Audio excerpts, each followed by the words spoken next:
nagsuntukan kanina. Tapos yung nanalo, si Juan. Gagi yung away nila, pre. Gagi yun, pre. Tapos alam mo, pre, tama na daw yan. Nainis na ako. May iba ka pa bang mausapan? Bakit ako talaga usapin mo?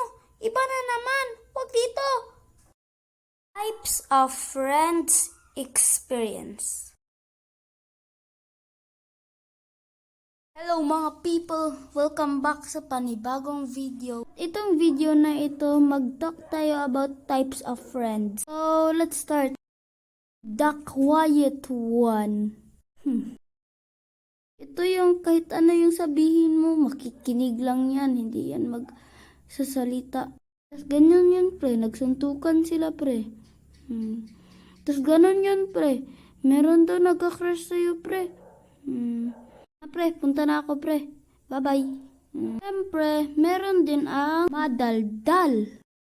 Ito yung complete opposite ng quiet kid. Ganun, pre. Sa bakasyon, nagpunta kami sa New York. Tapos nagpunta na naman kami sa Paris. Tapos nagpunta naman kami sa Belgium. Tapos nagpunta naman kami sa German. Shut up!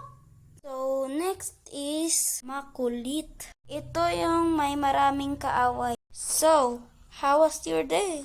Not good. Sino ba yung nagtapon? Kayo, my friends ba kayo? So, that's it for today's video. Please like and subscribe. Bye-bye.